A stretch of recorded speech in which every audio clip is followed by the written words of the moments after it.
भवं भवानी सहितं नमामि कर्पूरगौरं करुणावतारं संसारसारं भुजगेन्द्रहारम्। कर्पूर गौरम, कर्पूर के समान गौर अपने हाथों से भागंबर भी जाए, इतने दिव्य लग रहे हैं। और उस दिव्यता का सबसे मूल कारण क्या है? वही जीवन की सुंदरता। बंधु माता सूत्र पकड़िए मानस का, बैठे सहज ही शंभु कृपाल। सहज बैठे, सहज, कोई बनावट नहीं, कोई छिपावट नहीं, कोई रंग रोगन नहीं, कोई दिखावट नहीं, किसी प्रकार का आडंबर नहीं, जैसे है वैसे सहज। बंधु माता ये शब्द है बड़ा छोटा, बहुत गंभीर अर्थ होता है सहज। और यदि व्यक्ति सहज हो जाए तो संसार में आधे से अधिक समस्या का समाधान हो जाए, झंझट खत्म हो जाए। सहज यानी क्या हो? दो शब्द है, सहज इसका विपरीत असहज। भगवान शंकर सहज है, हम सब असहज। अब वो सहज क्यों है, हम सब असहज क्यों है, इसको समझना अनिवार्य है। भगवान शंकर सहज इसलिए हैं, जो भीतर है वही बाहर है, जो सोचते हैं वही बोलते हैं, जो बोलते हैं वही करते हैं।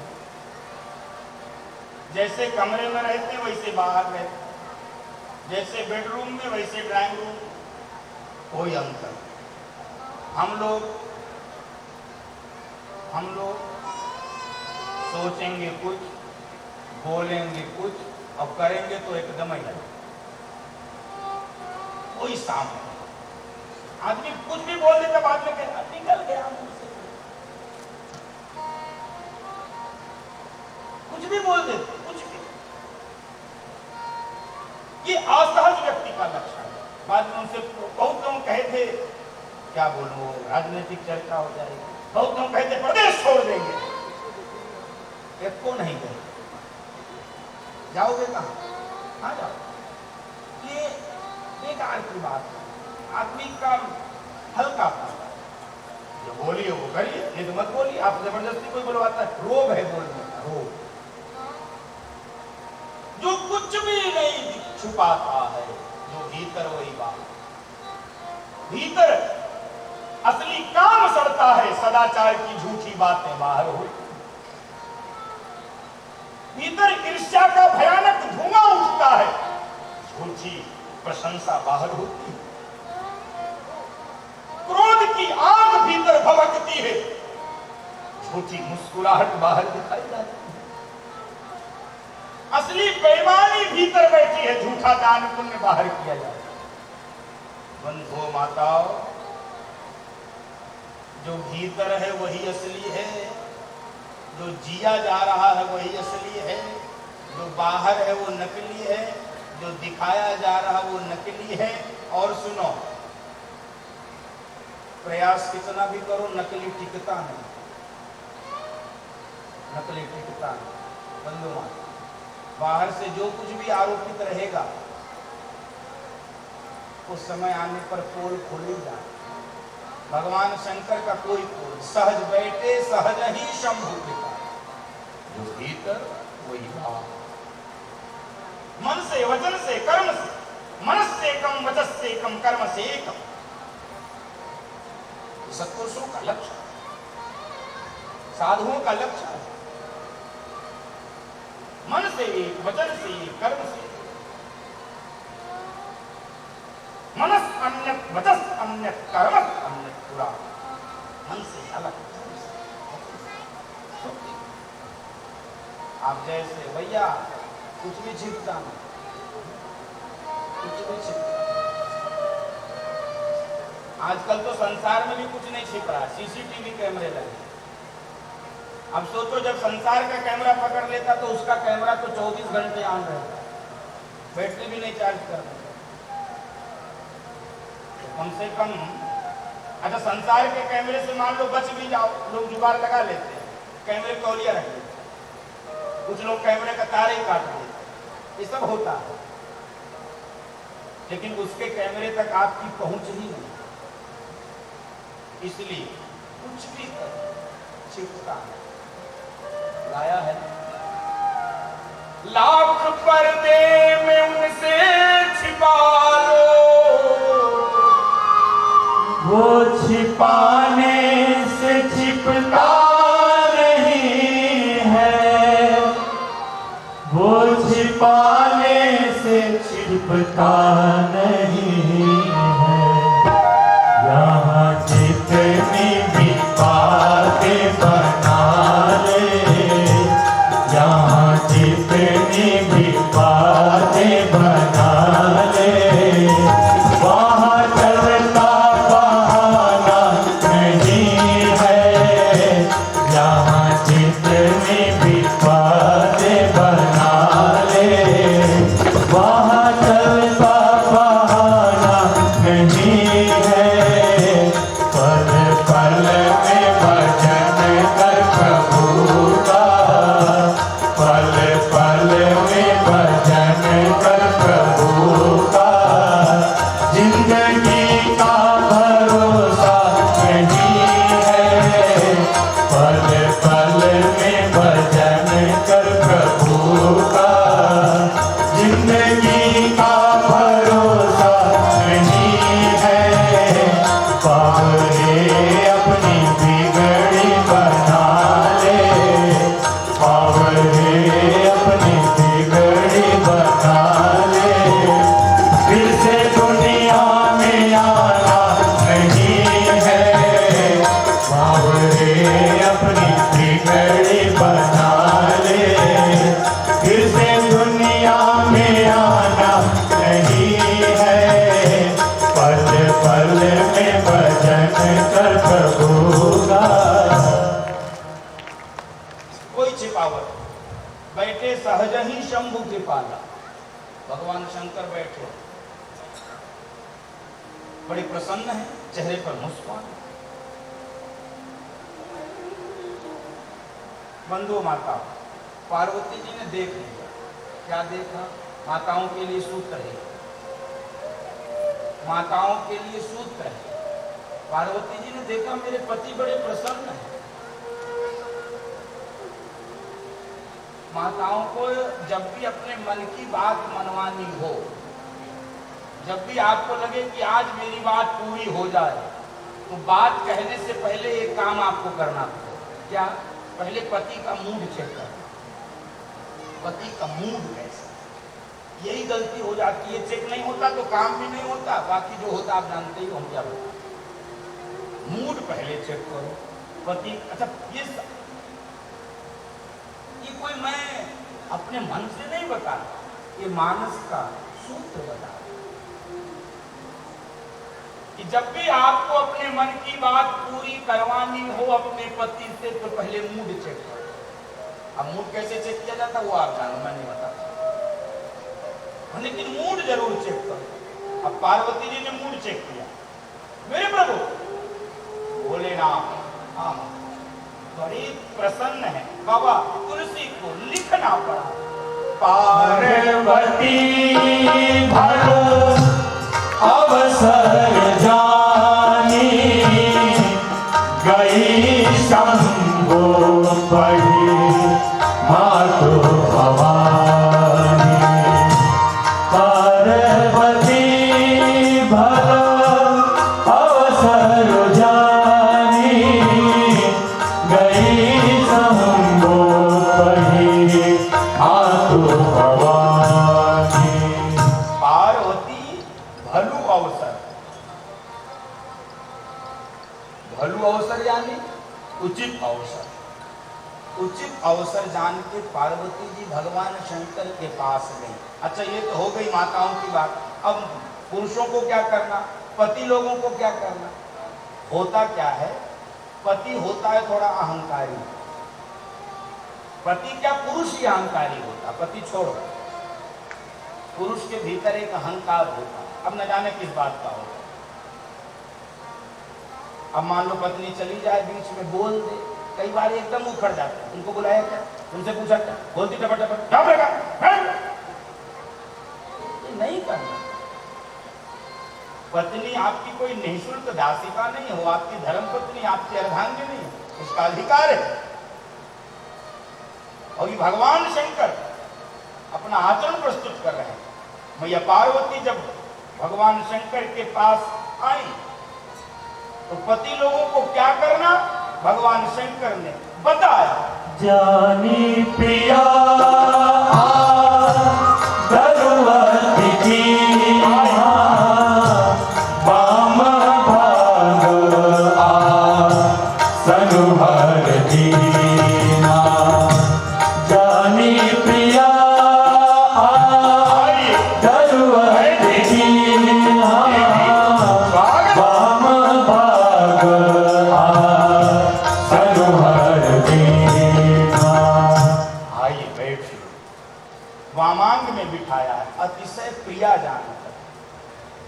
सर्वाधिक सम्मान पत्नी को मिलना चाहिए, कई बार नहीं मिल पाता। पत्नी को सम्मान नहीं, पत्नी यदि पति का सम्मान करे तो पति भी पत्नी का सम्मान करे, तब गृहस्थ जीवन में, दाम्पत्य जीवन में पवित्रता आती है, दिव्यता आती है, तब राम कथा का जन्म होता है, तब राम कथा प्रकट होती है। करकच में राम कथा नहीं प्रकट बंधुआ। राम कथा के लिए वो दिव्य वातावरण है। तो बड़े प्रेम से भगवान शंकर के पास बैठ गए। प्रभु, मैं एक प्रश्न पूछना चाहती हूँ। भगवान शंकर ने कहा, देवी एक नहीं, जितने प्रश्नों सब पूछ लो, आज मैं बहुत प्रसन्न हूं। अच्छा, तो ये बताइए, किसी का घर कल्पवृक्ष के नीचे हो फिर भी वो गरीबी का जीवन बिता, इसे क्या कहते हैं? भगवान शंकर मुस्कुराए। देवी पहेली मत बुझाओ, साफ साफ पूछो, क्या पूछना चाहते, क्या पूछना चाहते? प्रभु, आपसे तो कुछ छिपा नहीं है। पिछले जन्म में आप मेरे पति थे, मैं आपकी अर्धांगिनी सती के रूप में थी, लेकिन पिछले जन्म में राम कथा के निरादर के कारण, आपकी आज्ञा के उल्लंघन के कारण अपने पिता के यज्ञ में जलकर राख और खाक हो गई। पुनः मैंने तपस्या करके आपको पति रूप में प्राप्त किया है, पार्वती बनकर आई हूं। लेकिन वही प्रश्न हमको अभी भी परेशान कर रहा है, ये राम ब्रह्म कैसे हो सकता, ये राम ईश्वर कैसे हो सकता, ये राम अखिल कोटि ब्रह्मांड का नायक कैसे हो सकता है, ये आर ब्रह्म परमेश्वर कैसे हो सकता है, ये परमात्मा कैसे हो सकता है, ईश्वर कैसे?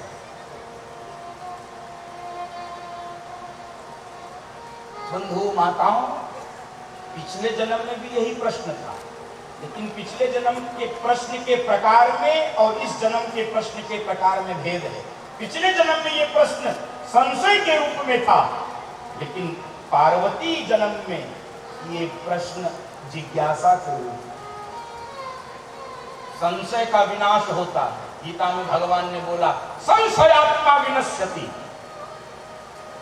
लेकिन जिज्ञासा का समाधान होता है जब कोई साधक, कोई जिज्ञासु, कोई मुमुक्षु, कोई पिपासु, कोई शिष्य भाव से गुरु के चरणों में बैठकर जब अपनी जिज्ञासा प्रकट करता है, गुरु प्रसन्न हो जाता है और जिज्ञासा के समाधान में सूत्रों की रचना हो जाती है, ब्रह्म सूत्र लिखे जाते हैं। अर्थात तो ब्रह्म जिज्ञासा, शिष्य ने जिज्ञासा की, ब्रह्म की जिज्ञासा।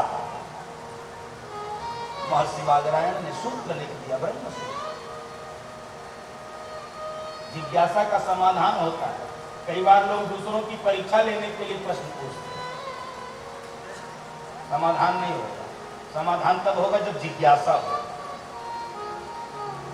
इस जन्म में पार्वती जी को जिज्ञासा है कि राम ब्रह्म कैसे हो सकता है, क्योंकि ब्रह्म के जो हमने लक्षण पढ़े हैं वो राम में घटित नहीं होते।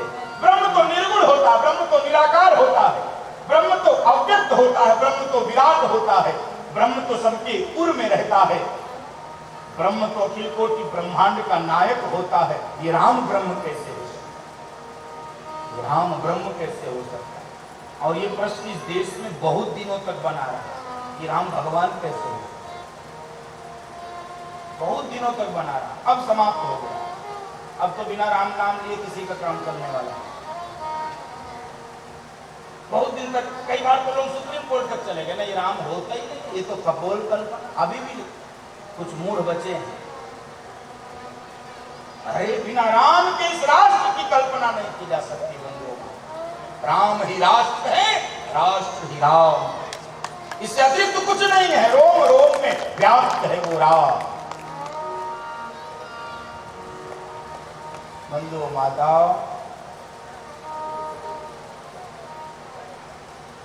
भैया पार्वती ने प्रश्नावली खोली, ये राम ब्रह्म कैसे, क्योंकि ब्रह्म के लक्षण, ब्रह्म तो अरे बिनु पद चालाही सुनहि बिनु काना, बिनु पद चलहि, सुनहि बिनु काना, कर बिनु कर्मा, करहि विधि नाना, कर बिनु कर्मा, करहि विधि नाना, आनन रहित सकल रस भोगी, आनन रहित सकल रस भोगी, बिनु पानी, बिनु पानी बक काबड़ जोगी, तन बिनु परस नयन बिनु देखा, तन बिनु परस नयन बिनु देखा, रहि ध्यान बिनु पास अशेषा, रहि ध्यान बिनु पास अशेषा। अरे वो तो बिना पैर का चलता है, बिना हाथ के काम करता है, बिना आंख के देखता है, बिना मुख के ग्रहण करता है, बिना नाक के सूंघता है, बिना त्वचा के स्पर्श करता है। ये ब्रह्म कैसे हो सकता है? ये तो सगुण है, ये तो साकार है, ये तो व्यक्त है, ये तो सूक्ष्म है, ये तो किसी के उदर में रहता है, ये तो किसी राजा के घर में बेटा बनकर पैदा हो। ये राम ब्रह्म कैसे हो सकता है? और यदि राम ब्रह्म है प्रभु, यदि राम ब्रह्म है तो निर्गुण सगुण कैसे हुआ, निराकार साकार कैसे हुआ, अव्यक्त व्यक्त कैसे हुआ, विराट सूक्ष्म कैसे हुआ, सबके उर में रहने वाले को किसी के उदर में क्यों रहना पड़ा, और अखिल कोटि ब्रह्मांड के नायक को किसी राजा के घर बेटा बनकर क्यों पैदा होना पड़ा? सारी कथा हमको सुना, सब कथा। भगवान शंकर ने जब मैया पार्वती की प्रश्नावली सुनी, ये सुनाइए सुनाइए सुनाइए, नेत्र बंद हो गए, नेत्र बंद हो गए। बंधु माता समाधि में चले गए। भगवान शंकर का देहभान शून्य हो गया। इनको पता ही नहीं चला कि मैं कैलाश में हूँ कि अयोध्या में हूँ, अयोध्या में हूँ कि चित्रकूट में हूँ, चित्रकूट में हूँ कि किष्किंधा में हूँ, किष्किंधा में हूँ कि लंका के रणांगन में हूँ। कुछ नहीं पता चला, कुछ नहीं पता चला। नंदो माता कुछ नहीं पता चला। पार्वती जी प्रश्न पूछकर प्रतीक्षा करें, अरे प्रभु मैंने प्रश्न पूछा, तुम कहाँ चले गए? अब ये तो भीतर लीलाओं में रमण कर रहे हैं, समाधि में चले गए। बंधु माता यही समाधि है, भजन की समाधि इसी को कहते हैं। योग में 8 अंग हैं, महर्षि पतंजलि ने 8वें अंग में समाधि को स्वीकार किया। यम, नियम, आसन, प्राणायाम, प्रत्याहार, धारणा, ध्यान, समाधि। समाधि भी कई प्रकार की होती है। संप्रज्ञात समाधि, संप्रज्ञात समाधि, धर्मिक समाधि, सभी समाधि, निर्विक समाधि, सविकल्पक समाधि, निर्विकल्पक समाधि। समाधि भी अनेक प्रकार की होती है, लेकिन वो योग की समाधि है। हम लोग योग मार्गी नहीं है। कोई हो तो मैं नहीं जानता हूं, हम लोग भजन मार्गी हैं, भक्ति मार्गी। हम भजन और भक्ति मार्गी लोग।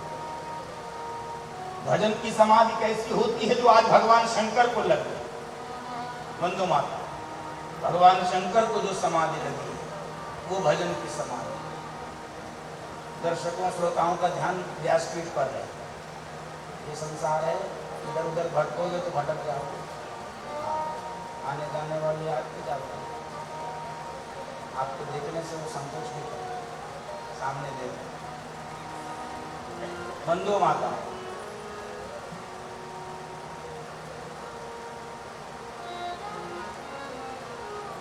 भगवान शंकर को समाधि लगे। अच्छा देखो, ये समाधि शब्द बड़ा सुंदर है। इसमें दो शब्द है, अंतर करिए। एक है सम, एक है धी। समाधि, सम माने बराबर, धी माने बुद्धि। धियो यो न प्रचोदयात्। धी माने बुद्धि, सम माने बराबर। जब बुद्धि बराबर हो जाए तो होती समाधि। न उसमें तेजस्विता हो, न उसमें अवसाद हो, न डिप्रेशन हो। बुद्धि सम है, सम, समाधि। धी माने बुद्धि, बुद्धि सम हो जाए, लग जाती है समाधि। अच्छा, हिंदी साहित्य में ये जो सम लगकर शब्द बनते, इसका अर्थ बड़ा महत्वपूर्ण होता है। जितने भी शब्द के पहले सम लग जाए वो शब्द दिव्य अर्थों वाला हो जाता है। समाधि, समधि, संबंधी, समाचार, समशीतल, समवाय, समरूप, समशीतोष, समभोग, समदर्शन, सब जितना भी आप जोड़ते चले अर्थ दिव्य हो जाता है। समाधि, भगवान शंकर समाधि में चले। हमको और आपको भी ये समाधि लग सकती है, भजन की समाधि। हमको आपको भी लग सकती है, और इसके लिए घर न छोड़ना पड़ेगा, न बाबा बनना पड़ेगा, न कहीं भागना पड़ेगा। आपके गृहस्थ जीवन में ये समाधि लग सकती है। भगवान शंकर से बड़ा गृहस्थी इस दुनिया में कोई नहीं हुआ, बंधु माता। भगवान शंकर और मैया पार्वती से बड़ा गृहस्थी इस दुनिया में कौन है? कुछ भी नहीं है, छत भी नहीं है, प्रेम से रह रहे, छत भी नहीं है। कैलाश में कुछ नहीं, अभी भी जाओ तो कुछ नहीं, बहुत मुश्किल हो। बंधु माता, समाधि लग सकती है, बस परिवर्तन का नाम समाधि। परिवर्तन किस बात का करना है? जैसे आप यहाँ कथा मंडप में बैठे, कथा मंडप में बैठे बैठे आपको अपना घर, अपना मकान, अपना कमरा, अपनी अलमारी, अलमारी की तिजोरी, तिजोरी के गहने, तिजोरी के रुपए सब दिख रहे हैं। बैठे कहाँ है? कथा में। कथा में बैठे बैठे सब कुछ दिखता है, और उसकी चाबी कहाँ छिपाए हुए भी दिख रहा है यहाँ से। अब इसी को पलट दीजिए, समाधि हो जाती है। कैसे पलटना है? पलटना कैसे? संसार का काम करिए, नौकरी करिए, खेती करिए, किसानी करिए, व्यापार व्यवसाय करिए, रुपए पैसे कमाइए, बाल बच्चों को पढ़ाइए लिखाइए, सब करिए। बाहर का शरीर संसार का काम करे और भीतर भगवान की सुंदर सुंदर लीलाएं चलने लगे, इसी को समाधि कहते हैं। बंधु माताओं, भगवान शंकर को यही समाधि लग गई है। भीतर राम कथा चलने लगी, बाहर का शरीर संसार का काम। अब देखो, हमारे भीतर भी कई बार चलने लगती है, तभी आप एकदम संसार से कट जाते हो। कई बार ऐसा भक्तों के साथ होता है। भीतर भगवान की लीलाएं, संसार की चर्चा सुहाती नहीं, कट जाते, एकदम डिस्कनेक्ट, कनेक्शन जुड़ गया। भगवान शंकर का कनेक्शन जुड़ा। हरि राम चरित सब आए, हरि राम चरित सब आए, प्रेम पुलक लोचन जल छाए, प्रेम पुलक लोचन जल छाए, प्रिय गुणाकर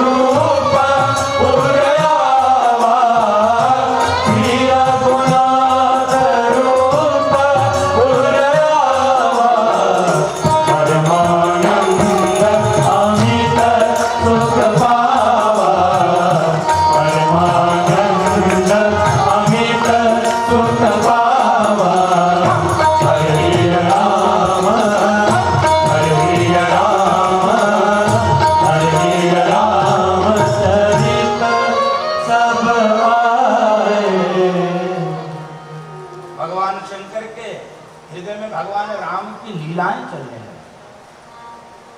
हर ही राम चरित सब राम, और भीतर लीलाओं के चलने का परिणाम क्या हुआ? प्रेम पुलक लोचन, भगवान शंकर के नेत्रों से अश्रुधारा प्रवाहित होने लगी। इसलिए भक्तों की आंख कभी सूखी नहीं पाओगे, साधु की आंख कभी सूखी नहीं मिली।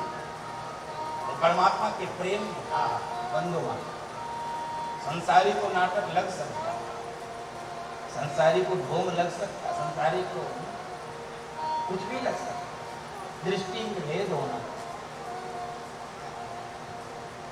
कई बार तो हमसे ही लोग पूछ लेते, आप कुछ रखे रहते हैं कि आंख में लगा लेते, उनके आवश्यकता। अब वो संसार को चेक करना चाहता, हर चीज चेक करना चाहता, उसको भक्तों के आंसू भी सच्चे नहीं लगे। बंधु मान, अगर आपको किसी के आंसू भी नकली लगने लगे, वो भी भक्त के, तो समझ लो आप पर बुद्धि बहुत हावी। और बुद्धि की क्या दुर्दशा होती है, आपने राम कथाओं में और कृष्ण कथाओं में, भागवत कथाओं में आपने सुना हो, बुद्धि की बड़ी दुर्दशा होती है।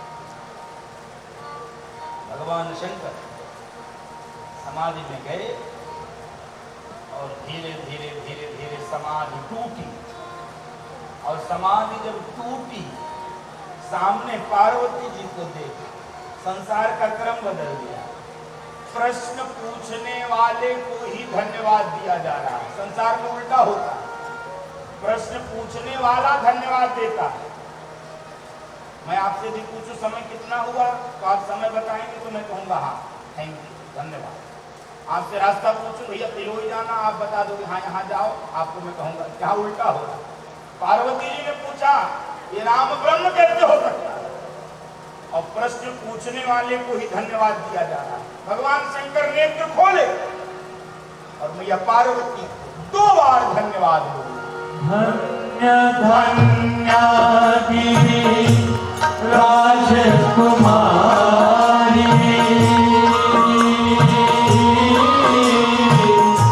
तुम समान नहीं हो उपकारी।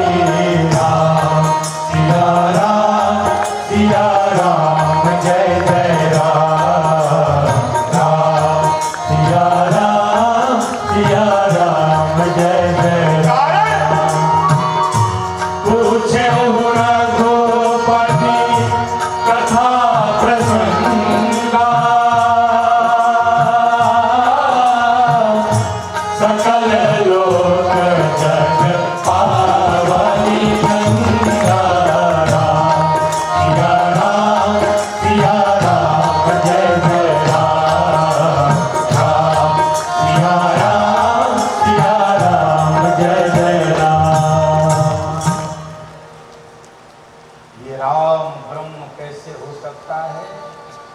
यदि राम ब्रह्म है तो उसके जन्म की कथा को, मांगलिक विवाह की कथा को, राज्याभिषेक के समय घटी वनवास की दुर्घटना को, दंड कारण्य की समस्त लीलाओं को, जानकी हरण से लेकर रावण मरण और पुनः भगवान के राज्याभिषेक की कथा सुनाओ। और इस बीच में जो भी मैं पूछने से रह गई हूं सब सुनाओ। भगवान शंकर गदगद हो गए। बंधु माताओं, अब आप सुनिए कि उत्तर देने वाला क्यों धन्यवाद दे रहा है। उत्तर देने वाले को धन्यवाद मिलना चाहिए, प्रश्न पूछने वाले को धन्यवाद देना चाहिए। यहां उल्टा हो रहा, उत्तर देने वाला धन्यवाद दे रहा है प्रश्न पूछने वाले को। क्यों? क्योंकि भगवान शंकर प्रसन्न हो कि देवी भगीरथ की गंगा तो निश्चित क्षेत्रों को पवित्र करती है। कोई गोमुख गंगोत्री से निकलकर गंगा सागर तक 6000 किलोमीटर की यात्रा करती है, निश्चित क्षेत्रों को पवित्र करती है।